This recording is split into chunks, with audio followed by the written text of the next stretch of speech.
Alhamdulillah hadana li hadza wa ma kunna linahtadiya laula an hadanallah. Asyhadu an la ilaha illallah wahdahu la syarikalah wa asyhadu anna Muhammadan abduhu wa rasuluh alladzi la nabiyya ba'da.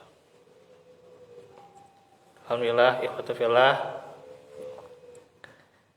kita akan kembali lanjutkan pelajaran tafsir yang dimana kita masih di pengantar ilmu tafsir. Sudah dibahas ya bagaimana kewajiban kita terhadap Al-Quran ya, membaca, terus mendalami, mengamalkan dan mengajarkan, dan juga hukum mempelajari tafsir itu sendiri. Nah, sekarang bagaimana para salafus sholih kondisinya di dalam belajar Al-Quran. Para ulama salaf melakukannya berdasarkan cara wajib yang sudah dilakukan ya. Mereka belajar lafaz-lafaz dan makna-makna Al-Quran. Jadi mereka pelajari per lafaz, per maknanya dipelajari Al-Quran itu. Hanya dengan cara itu mereka mampu mengamalkan Al-Quran ya. Karena ya bisa jadi emang sudah paham, tapi mereka juga terus belajar ya gitu. Ada yang paham perlu dibelajarkan lagi gitu ya gitu, supaya bukan hanya lebih paham, supaya bisa menerapkannya gitu. Dan sebuah praktek ya, kalau dia cuma teori saja tanpa dipraktekkan, nah itu ya itu tidak akan menjadi ilmu yang manfaat ya gitu ya. Kita sejak kecil gitu ya dipelajari itu ya hal-hal yang remeh gitu ya gitu. Tapi mengena gitu ya sampai saat ini, sampai dewasa nanti ya, tentunya kita rasakan.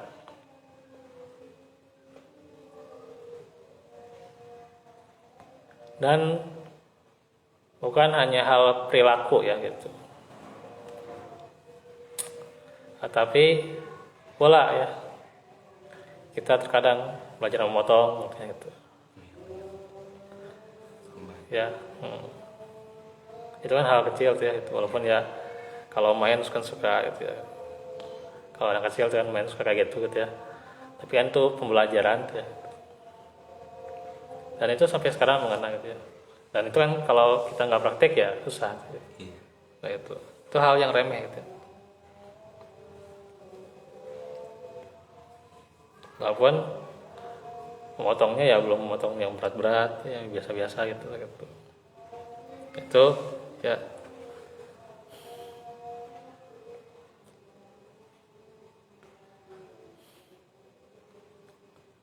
Dan misalnya juga kita pernah ya belajar masak gitu ya gitu. Saya juga punya ilmunya, cuman ya udah lama lupa lagi gitu ya.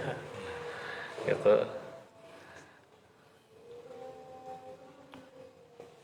Nah itu kalau tidak dipraktekkan, apalagi Al-Quran ya gitu.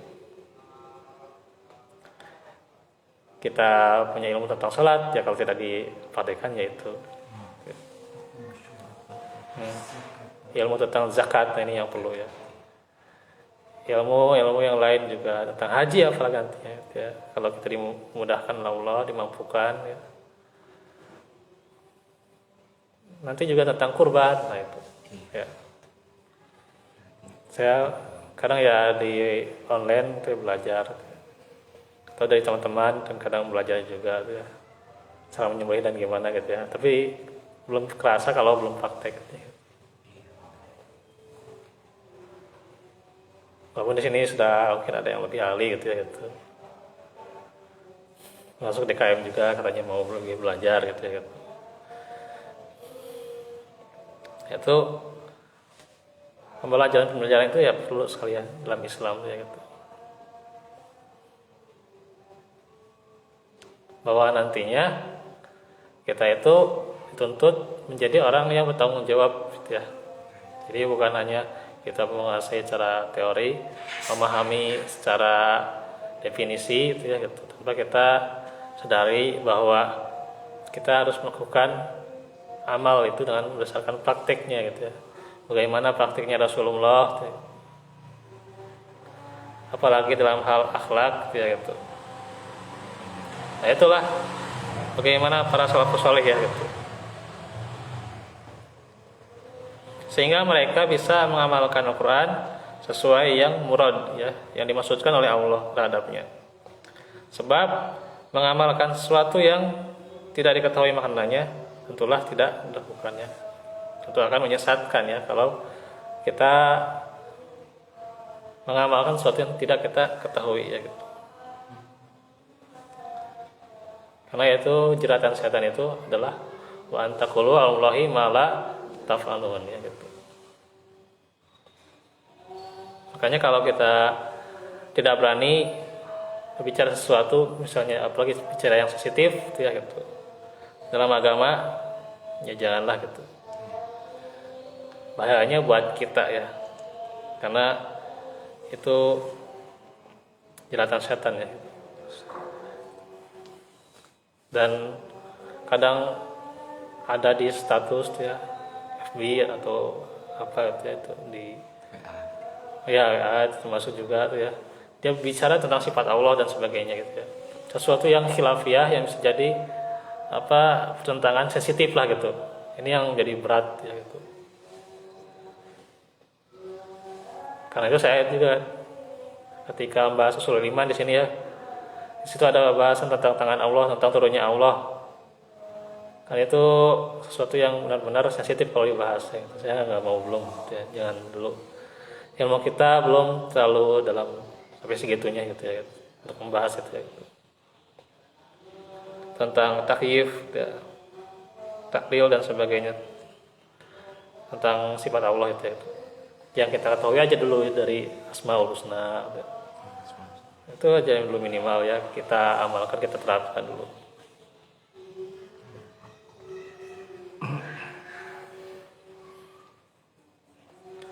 Abu Abdurrahman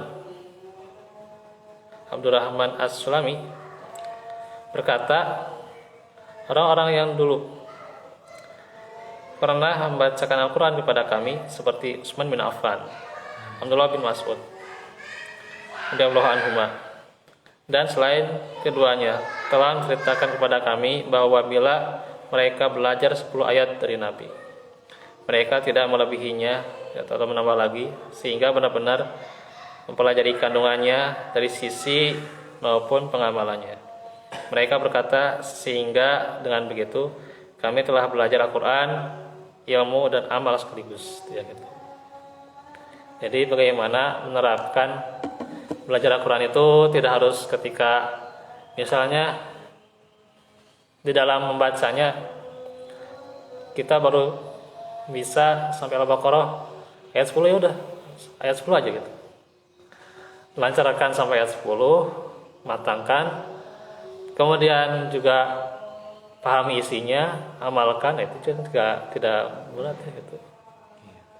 1 sampai 5 kan cuma tentang orang-orang bertakwa ya gitu. 6 sampai 7 tentang orang-orang kafir. 8 sampai 10 tentang orang-orang munafik. Itu kan sederhana gitu, simpel gitu. Enggak amal yang berat gitu. Munafik lebih berbahaya daripada orang kafir. Iya, iya betul. Munafik lebih berbahaya daripada orang kafir. Kafir tidak jelas itu kafir. Iya. Munafik pura-pura. Nah, nanti sudut mana yang kita bisa amalkan, sudut mana yang kita tinggalkan juga. Karena artinya ketika Al-Quran menjelaskan tentang orang-orang kafir, orang-orang munafik, ya kita bukan berarti jadi gitu, jadi seperti itu enggak, tapi menghindari gitu ya gitu, menghindari. Iya. Yang kita amalkan lebihnya adalah 1-5 itu ya, Al-Baqarah itu kan, tentang orang bertakwa. Bagaimana bentuknya orang bertakwa itu kan tentang keimanannya itu. Walaupun kita misalnya belum lancar nih di ayat yang lain bacanya, mending 10 ayat itu aja dulu. Boleh-boleh saja gitu ya gitu. Tidak bertabrakan gitu ya, tidak melabrak Al-Quran. Memang harus dipahami ayat-ayatnya ya gitu. Tapi memang berdasarkan kapasitas kita ya, kemampuan kita. Fattaqullaha masata'tum. Sahabat belum sampai ketika ayat-ayat yang lain ya, belum sampai memahami, ya dipelajari aja dulu 10 ayat. Gitu ya. Sehingga kalau kita belajar juga belajar Al-Quran ya, jangan mau keburu beres ya gitu. Belajar tahsin soalnya nanti jangan mau keburu beres ya gitu. Ini soalnya baru halaman 5 dari kemarin, ada halaman kelima gitu ya gitu. Ya nggak apa-apa gitu. Terus halaman kelima gitu ya di kerja terus gitu ya gitu. Daripada nanti sudah 10-20 halaman masih kacau bacaannya gitu. Yang penting mah belajar. Iya, penting belajar dulu. Secara bertahap aja gitu. Iya. Sebagai orang tua juga misalnya menitipkan anaknya ke pembelajaran tahsin ya, dimanapun ya, di lembaga ya gitu. Jangan kita nih anak gitu ya, baru berapa halaman misalnya, terus saja halaman itu kenapa nggak naik terus start. Ya itulah karena emang kapasitas anaknya sampai situ gitu. Kapasitasnya baru sampai situ. Bukan artinya nggak naik. Ini satu baris ya, kalau bisa. Iya. Justru karena dengan istiqomahnya, dengan konsistennya itu yang akan bermanfaat, akan diganjar pahalanya ya kita. Bukan pencapaiannya. Gitu. Bahkan terbata-batanya itu bisa lebih baik. Kan itu kan 2 pahala malah. Gitu. Keluhu ajron ya. Itu. Dan pada saat itu lancarnya, orang lain juga belum keburu lancar gitu ya, kita sudah lancar sendirilah gitu. Nah itu. Nah, makanya bismillah, bagaimana yang penting istiqomahnya. Nah itu metode para sahabatnya gitu. Jangan kita terlalu ingin loncat ya gitu. Ini baru tangganya itu udah 3 tangga, mau langsung tangga 10 gitu ya, jangan. Nah itu.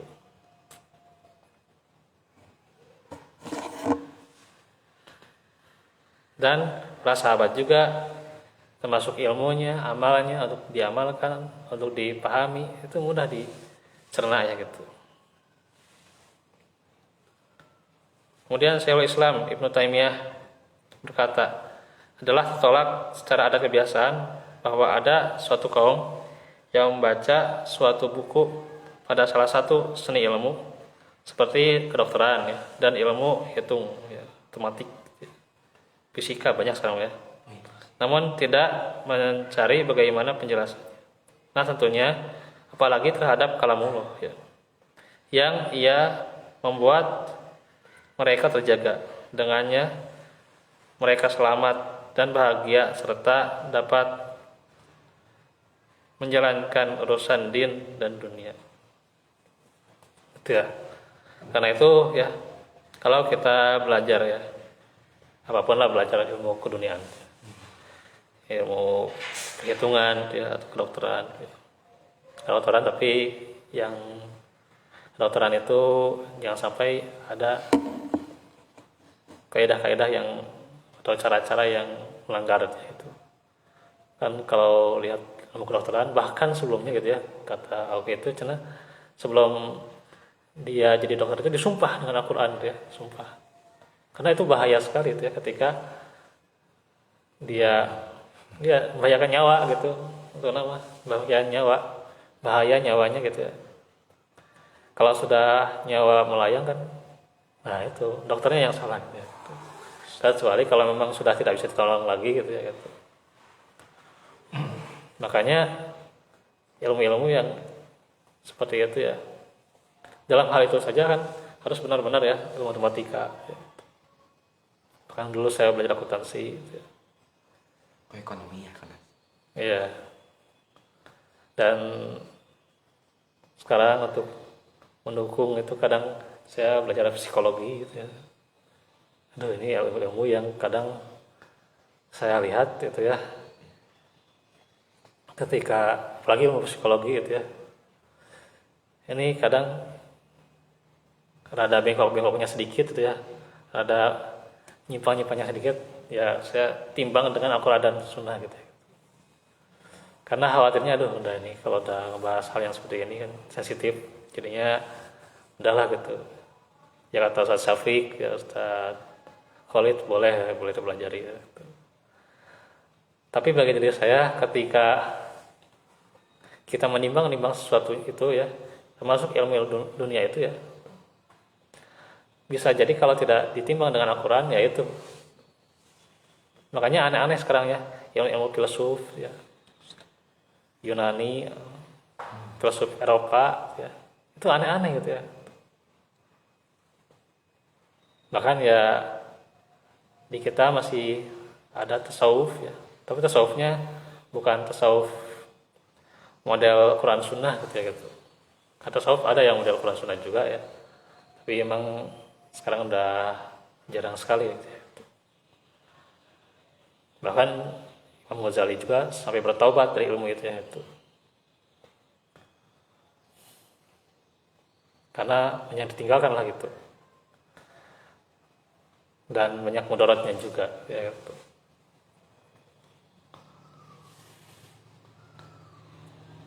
Bagaimana ketika misalnya mengajarkan suatu ilmu, syaratnya itu harus berzikir terlebih dahulu ya. Sampai doa aja diijazahin ya. Doa zikir diijazahin ya. Pakai ijazah gitu. Nanti ya zikirnya bukan zikir contoh Rasulullah, ya zikirnya contoh si Habib gitu. Itu betul ya. Contohnya bukan dari Rasulullah, dari si Ustadz ya gitu. Ya gitu. Nah itu.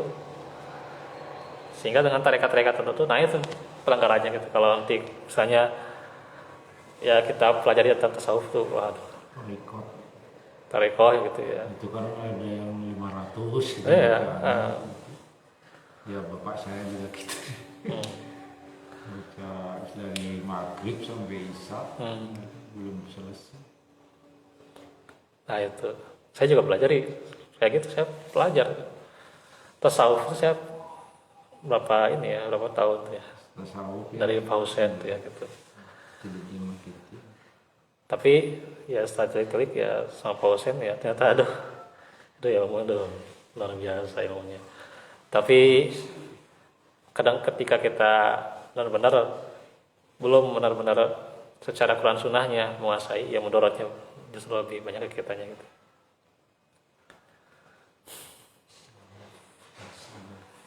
Gitu. Iya. Bahkan orang wali tertentu ya. Iya. Wali tertentu gitu ya. Harus punya kayak nabi lah. Dia harus bisa terbang di atas udara gitu. Harus bisa berjalan di atas air kayak Naruto itulah itu. Jadi itu di ajarannya tuh aneh-aneh gitu. Belum kawin sih nggak apa-apa ya, sudah punya keluarga. Ya. Kadang-kadang kasihan tetangga pada ngasih. Iya. Insya Allah. Itu ilmu-ilmu yang seperti itu ya. Terkadang makanya ilmu-ilmu dunia ya gitu. Ketika tidak ditimbang dengan Al-Quran dan Sunnah itu terkadang banyak ya gitu. Ketika kita bicara itu. Bahkan ada yang sampai beginilah ilmu dunia itu. Dia bagus bicara tentang psikologi gitu.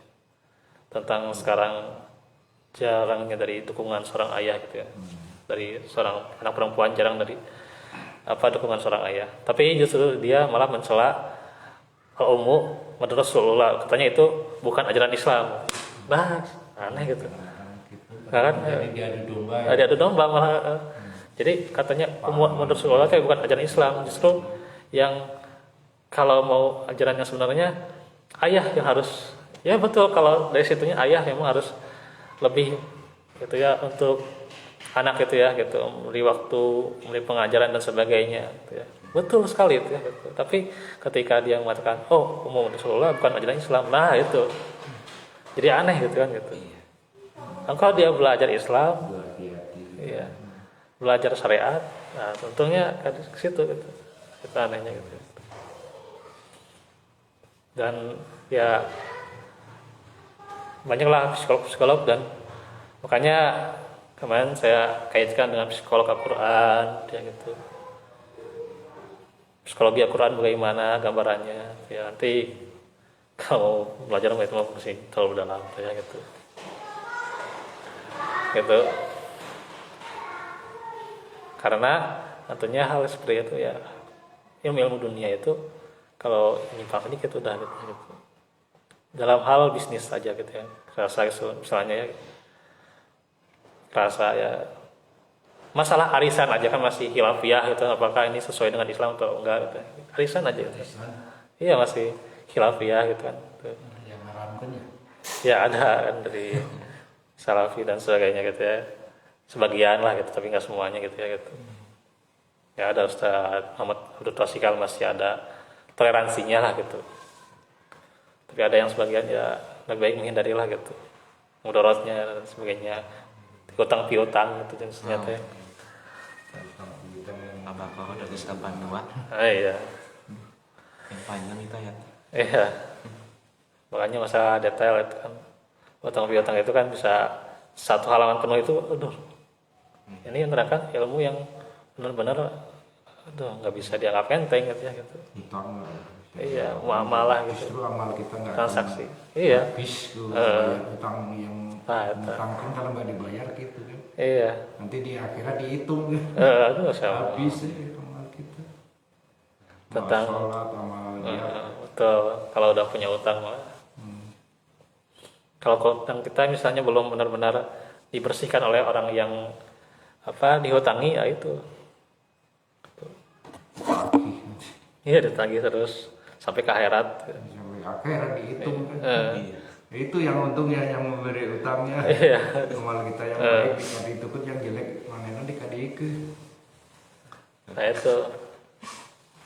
Baca-baca itu. Iya.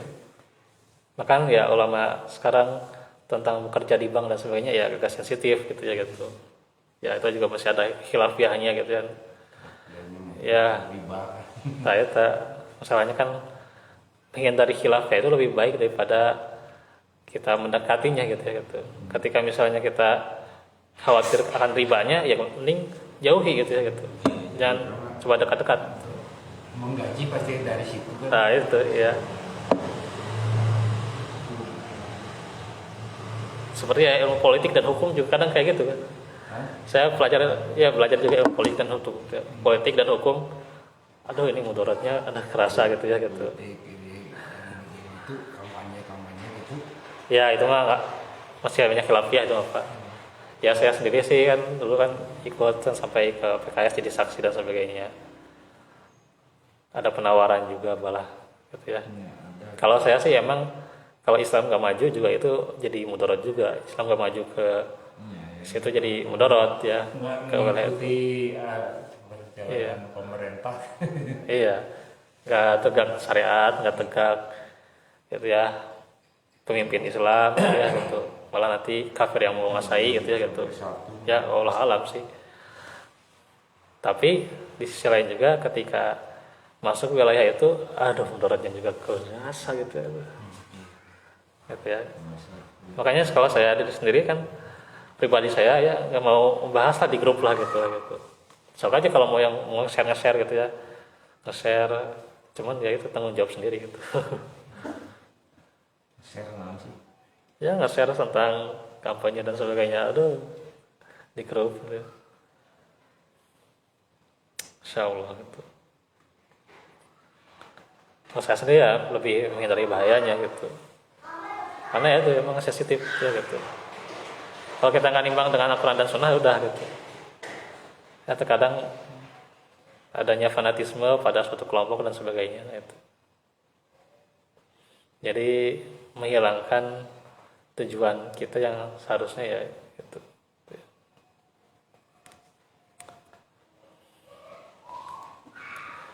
Ketauhidan intinya mah sebenarnya intinya mah ketauhidan. Kalau mau bener si negara itu kan ketauhidan. Tapi ya itu terkadang ya kita terlalu melihat sisi yang lain. Gitu. Tapi tetap bahwa memang politik Islam itu bagaimana ya, tetap kita harus maju di situlah gitu. Ketika memang sudah waktunya nanti tahun depan, apalagi ya, kita harus maju di situ waktunya. Hanya saja terlalu dekat, terlalu ini, ketika ada pelanggarannya jangan sampai menjadi masuk gitu. Sama ketika kita riba dan sebagainya gitu ya. Ketika mau riba dan sebagainya, goror, menyisirnya, mendekat, aduh janganlah gitu. Hanya saya dulu tawaran MLM seperti segitunya gitu ya, MLM dan sebagainya. Lu bisa menghindari MLM kayak gituan lah gitu. Propolis, ya. Masih ada lah tawaran dari teman tuh gitu ya, propolis dan gituan tuh. Saya udahlah menghindari. Sampai aneh-anehnya itu kan 3 hari harus dapat 5 juta. Gimana itu orangnya gitu ya. Dengan propolis gitu. Nah, jadi syaratnya itu kalau mau jadi member harus dapat 5 juta 3 hari ya. Gimana ya caranya itu? Aduh, insyaallah itu. Saya berkata dalam benak ya. Ini gimana kalau dengan cara yang haram? Gitu. Nah, gitu. Banyak godaannya. Banyak godaan tuh. Nah, makanya emang disinilah milik sesuatu ya, apalagi Al-Quran gitu ya gitu. Al-Quran ya ini juga ilmu. Al-Quran itu kan kalau kita tidak pelajari aja sesuai dengan ilmunya, ya itu pasti akan bengkok lah gitu. Gitu. Contoh sekarang banyak Quraniyin ya gitu. Mereka itu ya, saya mah beramal itu cuman dari dalil Al-Quran aja. Hadis mah kadang ada yang doif, ada yang lemah, ada yang matruk gitu ya gitu. Gitu. Udah Quran sunnah aja gitu. Maka sanggahannya gini, antum sholat Jumat ya, sholat sehari-hari itu dari mana? Dari hadis, dari Al-Quran. Kalau dari Al-Quran cuman irka'u ya wasjudu cuman ruku sujud diri gitu aja gitu ya. Kalau dari Al-Quran ya gitu, oh ternyata ya dari hadis. Nah itu mungkin dari hadis nah, itu masih ada itu Quraniyin tuh, kelompok-kelompok sempalan gitu kan gitu. Zaman sekarang tuh ya gitu. Nah itu kalau nggak belajar tafsir ya. Apalagi ya lebih banyak sekarang aliran sesat ya, sesat itu Syiah gitu ya, liberal dan sebagainya gitu ya. Kadang orang nggak tahu yang penting ngaji aja gitu kan, yang penting pelajari Islam aja gitu ya gitu. Tahu-taunya ke sedikit. Nah itu di bawah sedikit ya. Itu kan di mana? Mutahari itu ya. Mutahari. Sedikit. Iya. Pokoknya saya budak sampai tamat STM. Insya Allah. Iya. Ya mesti dipakai. Dulu ada ustaz di sini kan, ya berapa tahun ya dengan saya berkelana di sini juga jadi imam dia. Sekarang udah di Lampung dia. Ya awalnya sih dia ya sukalah ke ajaran-ajaran kayak gitulah gitu, ajaran-ajaran sempalan. Tapi setelah dia dicerahi gitu ya di ukhuwah di sana gitu ya, Gede Saluyu, aduh ini mendekati ajaran Syiah gimana? Akhirnya ya enggak dekat-dekat lagi gitu. Apalagi yang di Pulau Jalan ya. Ini Gede Saluyu ini. Iya soalnya.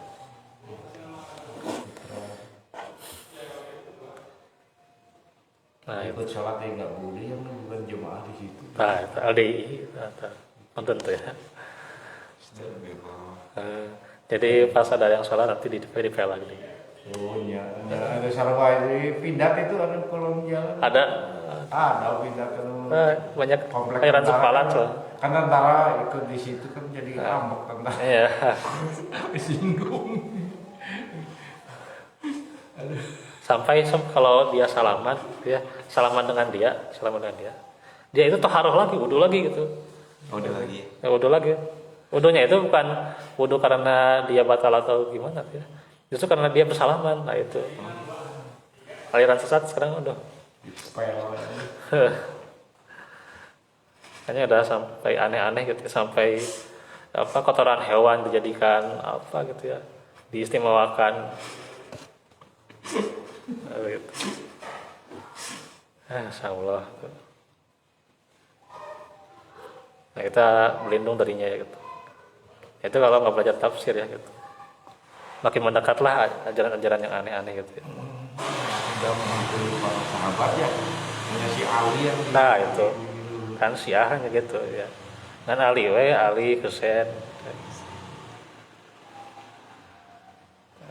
Itu yang bahkan semua sahabat ditolak. Sahabat orang pintar si Ali gitu. Pintar selain Ali juga kan ada yang lain. Si Utsman ya. Utsman juga pintar sebenarnya mah. Dia kan Utsman, Abu Bakar juga yang menggagas itu mazhab gitu kan. Ya cuman ya itu kalau Syiah ngelihatnya Ali doang gitu. Allah alam lah itu. Makanya ini pentingnya untuk pelajari tafsir gitu. Jadi wajib ya untuk memberikan penjelasan kepada manusia melalui cara membaca atau langsung secara lisannya itu.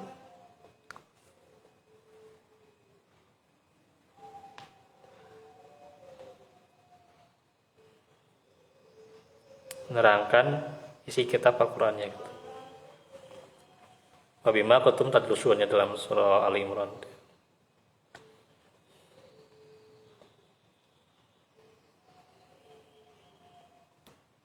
Bahkan ada janji ya orang-orang yang diberi kitab itu supaya kita menerangkan isi kitab itu kepada manusia dan janganlah menyembunyikannya gitu. Harus disampaikan ya. Harus sampaikan. Sama keluarga itu. Iya. Menerangkan, menjelaskan isi kitab Al-Qur'an ya pada manusia adalah mencakup penjelasan lafaz-lafaz dan maknanya. Dengan demikian menafsirkan Al-Qur'an itu merupakan janji juga ya yang telah diambil oleh Allah ya. Bersama Allah gitu ya untuk kita mempelajarinya, para ulama ya untuk menjelaskannya juga. Nah nanti bagaimana tujuan mempelajari tafsir kita akan menerangkannya ya.